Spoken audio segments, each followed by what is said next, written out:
What if the most explosive evidence in the Diddy case doesn't come from a witness, but from Prince himself? Yeah, that Prince, the icon who lived in mystery, controlled every detail of his image, and trusted almost no one.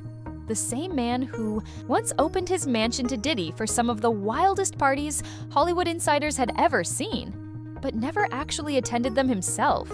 Now, rumors are swirling that Prince didn't just disappear during those nights. He might have been watching, recording, documenting everything. Why would someone as calculated as Prince let chaos unfold in his own home? Unless he had a reason. And here's the twist. With Prince gone, some believe those recordings didn't vanish. They were hidden, protected, maybe even passed down. And if they surface now, in the middle of a trial already filled with disturbing claims, celebrity testimonies, and jaw-dropping twists, they could blow the whole case wide open. So how deep did Prince's involvement go, and could he be the silent witness no one expected? Let's get into it. The night Jason Lee stepped into that mansion, he didn't realize he was entering the epicenter of a mystery that would resurface years later in one of the most controversial celebrity trials of our time. He was attending a Diddy party, but not just any party. This one took place at Prince's house. From the outside, it looked like another over-the-top Hollywood event. Inside, it was something else entirely. Tyrese was singing live. Demi Moore and Ashton Kutcher were literally swinging on playground swings like kids. Celebrities everywhere, music blasting, champagne flowing, chaos wrapped in luxury. But there was one rule that made this party different from anything Jason had seen before. No outside security was allowed. That meant no bodyguards, no personal assistants, no handlers. Everyone walked in blind. And that detail, that's what stuck. Because it wasn't Diddy who made that rule. It was Prince. Prince never threw open his doors to anyone without a reason. He was famously private, obsessed with control, and known for keeping a watchful eye over everything connected to his brand, his name, and especially his home. So why would he let Diddy, a man known for wild parties and controversial behavior, host something like that under his roof, especially with no external security to monitor what was going on? That wasn't just about exclusivity, that was about control. Prince set the rules, and in doing so, he made sure that no one could bring in their own cameras, their own people, or their own eyes. Only his eyes were watching. And that's what's now fueling one of the most chilling rumors online, that Prince may have recorded every moment that happened inside his mansion, not because he was involved, but because he knew what was really going on, and wanted to have the receipts. In a world where everyone protects the powerful, maybe Prince was the only one willing to document the truth.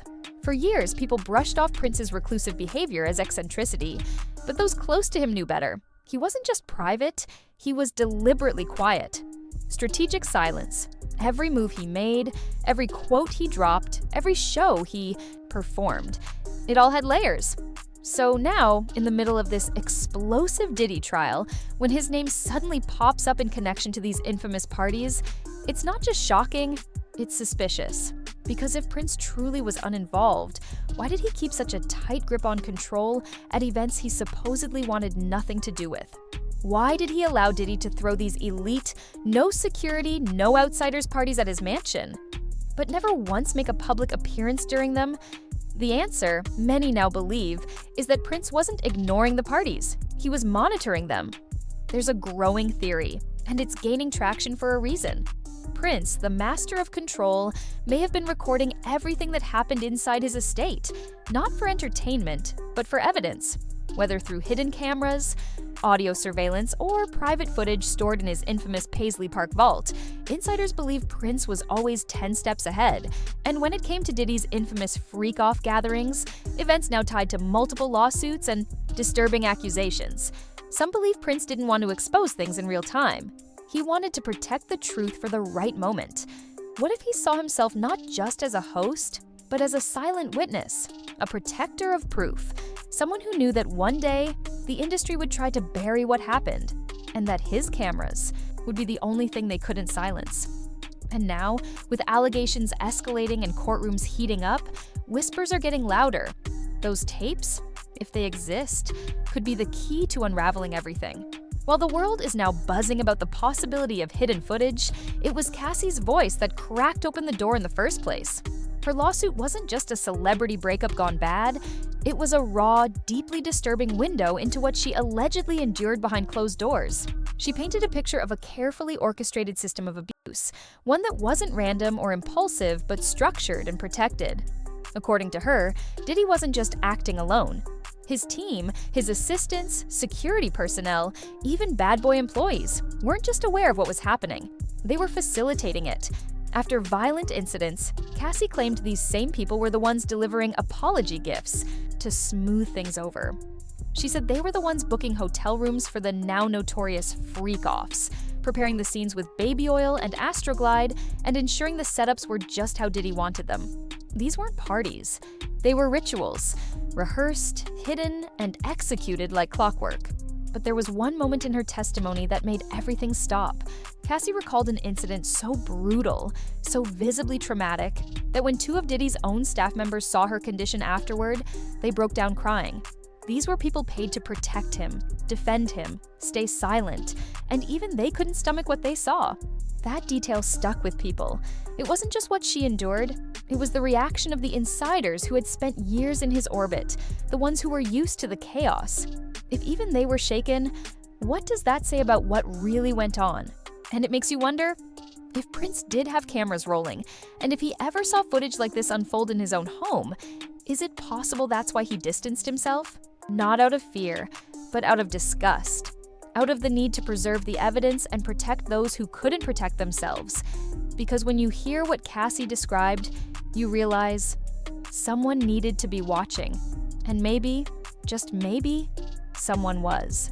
As Cassie's lawsuit made headlines and forced the industry to finally look Diddy's way, it didn't take long before more names started to surface. Names that brought a whole new level of weight and credibility to the accusations. These weren't anonymous whispers. These were people from inside the machine. People who were once part of Diddy's empire. People who, for years, had stayed quiet, whether out of fear, loyalty, or legal pressure, but were now stepping forward with stories just as dark, just as chilling. Jane Doe's lawsuit brought up Harve Pierre, one of Diddy's most trusted right-hand men, accusing both him and Diddy of flying her out under false pretenses and subjecting her to a nightmare. Young Miami, once seen as just another member of Diddy's inner circle, was suddenly implicated in allegations of trafficking substances across state lines. Her name even appeared during jury selection, something that stunned even the most seasoned trial watchers. Then came Laurieann Gibson, the famed choreographer from Making the Band, who had filed a police report back in 2007. She claimed Diddy picked up a chair and threatened her on set. That wasn't some heated moment of tension, it was unhinged, violent behavior in a workplace, in front of cameras no less. And it didn't end there. Aubrey O'Day, never one to stay quiet, came out full force in support of Cassie, describing Diddy's treatment of her as manipulative and abusive.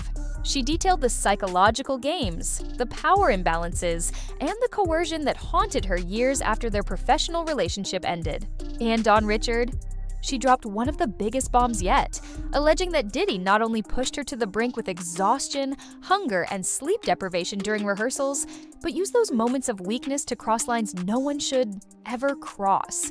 She even claimed she personally witnessed Diddy get violent with Cassie while under the influence. All of this paints a picture not of isolated incidents, but of a pattern, a network, a system of silence where power protected power. But here's the part that ties it all back to Prince. If he saw this behavior firsthand, if he hosted parties where these people were present, if he heard the whispers and saw the signs, he would have known. And Prince wasn't one to let things slide. Not when it came to justice, not when it came to truth.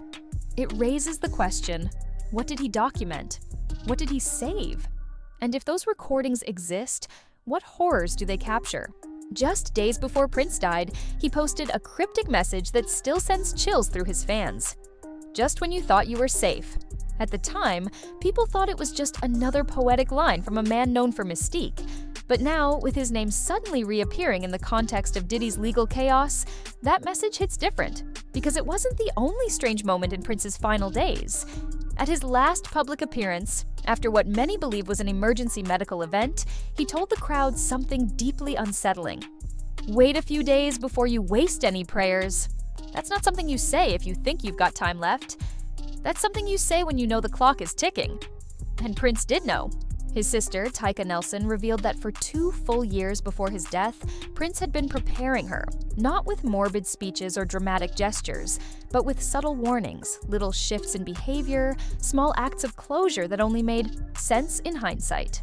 She said their bond was deep, not just familial, not just emotional, but strategic.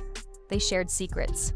And one of those secrets, she now suggests, was that Prince felt something was closing in on him. Not illness, not old age, but something darker, something he couldn't fully explain. And if Prince felt like a target, if he suspected that the very system he spent decades fighting was coming for him, then maybe he was doing more than preparing for death. Maybe he was preparing an insurance policy, one that didn't live in a will or a safe, but on a hard drive, in a vault, or in the hands of someone he trusted to reveal the truth if something ever happened to him. Because let's be real, Prince was not reckless. He didn't dabble in drugs. He was vegan, health-obsessed, and deeply spiritual. Yet the official report says he died from a synthetic opioid overdose caused by counterfeit Vicodin pills laced with fentanyl. That doesn't track for someone who avoided painkillers and refused the chaos of celebrity culture. What does track? The idea that someone who knew too much and fought too hard became inconvenient. And if that's true, if Prince did have recordings of what happened at those parties, maybe those final warnings weren't just cryptic lyrics or offhand comments. Maybe they were Prince's last chance to tell the world, "You're not safe, not from them." There's a chilling irony at the heart of this entire story. Prince spent decades fighting Warner Brothers, the very system he believed was exploiting artists, stripping them of control and profiting from their creativity without respect. He wasn't just vocal about it, he went to war over it. He changed his name to a symbol, gave scathing interviews, and risked his career to take a stand. To Prince, Warner wasn't just a label, it was the enemy, a corporate machine that chewed up talent and discarded truth. And what did Diddy do with that same company? He cut a deal, a massive one. In 2014, Diddy partnered with Warner Music Group. It wasn't some behind-the-scenes agreement, it was public, loud, and celebrated. Warner took a 50% stake in Bad Boy Records. They got full control of the digital and physical distribution of Diddy's entire catalog, the past, the present, the future. Diddy called it a power move. He bragged about how other boutique labels came and went, but Bad Boy was still dominating the game. What he didn't mention? That partnership tied him directly to the same empire Prince had been fighting to escape for years. The same people who controlled his masters. The same system he had warned artists about, over and over again. So now, imagine this. Prince, watching Diddy walk into his house, bringing the very power players he had spent his life trying to expose, hosting his twisted parties under a roof built on artistic rebellion, turning sacred space into a playground for exploitation. That would have infuriated Prince, not just morally, but personally. And it's no coincidence that after those parties, Prince pulled back even further from the public eye. If he suspected that Diddy was using his home, his reputation, his silence to shield something darker, you better believe he would have documented it. Not to sell, not to profit, but to protect his legacy, to make sure the system that tried to erase him couldn't erase the truth too. Because when you connect the dots, Prince's war with Warner, Diddy's embrace of them, the wild parties at Prince's estate, and the silence that followed, it doesn't look random. It looks calculated. Like Prince saw what was coming and left behind a time bomb, waiting for the moment the world would need it most. By the time Kid Cudi's name hit the lawsuit, the trial had already turned into a spectacle. But this took it to another level. According to Cassie, during a brief separation from Diddy in 2011, she had a short-lived fling with Cudi. Nothing scandalous, just two artists connecting during a rough patch. But when she got back with Diddy and he discovered old emails between her and Cudi, something inside him snapped. Not emotionally, violently. The lawsuit claims that Diddy waited until Cudi was home and then orchestrated something that sounds like a movie plot. He had Cudi's car blown up in his own driveway. And what's worse, it's not speculation. It happened. Kid Cudi confirmed it. His car exploded, and no one ever got held accountable. That piece of Cassie's lawsuit was so outrageous that many thought it had to be exaggerated, until it wasn't. This wasn't just petty jealousy. This was calculated revenge. And the fact that Cassie's story lined up with a real-life explosion shows just how far Diddy was allegedly willing to go to control the people in his orbit. The prosecution didn't bring up Kid Cudi's name just to paint a timeline. They used it to highlight a pattern of behavior, a pattern of dominance, intimidation, and erasure. They even brought up Michael B. Jordan, not because he was involved, but because at one point in 2015, Cassie had what she described as a harmless flirtation with him. Diddy reportedly hated it. Prosecutors are now using every name connected to Cassie to show how her life was being monitored, manipulated, and punished by Diddy. But this goes beyond relationships. This is about a man so used to control, so obsessed with ownership that even the smallest perceived betrayal could spark an act of violence. Now imagine Prince, someone who had fought for freedom, autonomy, and integrity his entire life, watching this from the sidelines. Watching someone like Diddy, who had made deals with Warner, flaunted power, and thrown chaos-fueled parties in Prince's own home, build a legacy off fear. If Prince saw even one moment of that behavior in real time, through surveillance footage or whispered confessions in his mansion's halls, it would have gone against everything he stood for. And if he kept tapes, that car explosion, that trail of intimidation, it's the kind of evidence Prince would have known the world might need one day. Because Diddy wasn't just leaving pain behind, he was leaving a trail. This is where the speculation turns from eerie to explosive. Because if Prince really did record what happened at those parties, the next question is just as haunting. Why didn't he ever expose it? Why didn't he come forward when it mattered most? Why didn't he say anything? Especially when women were being hurt and reputations were being destroyed behind velvet curtains and designer sunglasses? The answer might lie in Prince's nature. He wasn't reckless, he wasn't impulsive. He never fought battles out in the open unless he had to. Prince was a master of timing, of silence, of strategy. If he kept those tapes, it wasn't out of fear, it was out of purpose. Maybe he was waiting for the right moment. Maybe he knew the world wasn't ready to hear it back then.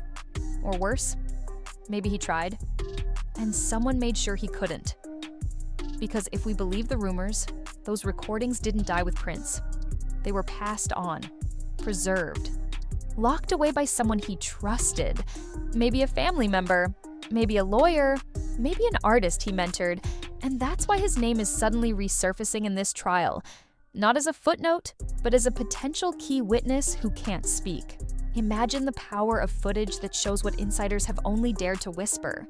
Imagine courtroom walls shaking with video proof from a man who's no longer alive, but might still be telling the truth, years later, from beyond the grave. There are people in Prince's circle who believe the tapes exist. There are fans who swear he hinted at them in his final years. And there are lawyers, quietly, behind the scenes, asking if those tapes could ever become admissible evidence. If that happens, if someone brings them to court, everything changes. It's no longer a he said, she said. It becomes a he did. And here's the tape. And what happens to Diddy's empire if the most damaging blow doesn't come? From an accuser, but from the most respected, untouchable artist of a generation. Because this isn't just about the parties anymore. It's about what was captured. And if Prince saw what really happened, if he recorded it, archived it, and hid it like a ticking time bomb, then the truth is still out there, waiting, watching, just like he always was. In a case already packed with disturbing allegations, celebrity implosions, and courtroom chaos, the sudden reappearance of Prince's name isn't just unexpected, it's electrifying. Because if even a fraction of these whispers are true, if the Purple One really did record what went down behind the guarded walls of his estate, then we're not just dealing with scandal. We're dealing with the kind of revelation that could upend the entertainment industry. Prince wasn't loud, he wasn't messy, but he was a visionary, a control freak, a man who refused to let the system own him, manipulate him, or define his legacy. And maybe that's exactly why he recorded those parties. Not to blackmail, not to threaten, but to protect the truth, for when the world was finally ready to confront it. And that time might be now. The lawsuits are multiplying, the testimonies are getting more graphic. The connections between Diddy and some of the industry's most powerful institutions are being peeled back layer by layer. But through all of it, Prince looms larger than ever, not as an accused, not as a victim, but as a silent archivist, a witness who may have left behind the receipts. And if those tapes exist, and if they ever come to light, they won't just put Diddy's reputation on the line. They'll shatter the myth that the rich and powerful can party in the dark forever. So now, it's your turn. Do you think Prince really had recordings of what happened at Diddy's freak-off parties? Did he see what others ignored? And if so, why keep it a secret? Was he protecting someone or planning to detonate the truth when it mattered most? Drop your thoughts in the comments. Smash that like button if you're watching this case unfold with your jaw on the floor. Hit that subscribe button and ring the bell so you don't miss the next bombshell. Because this saga, it's only getting darker, messier, and more dangerous.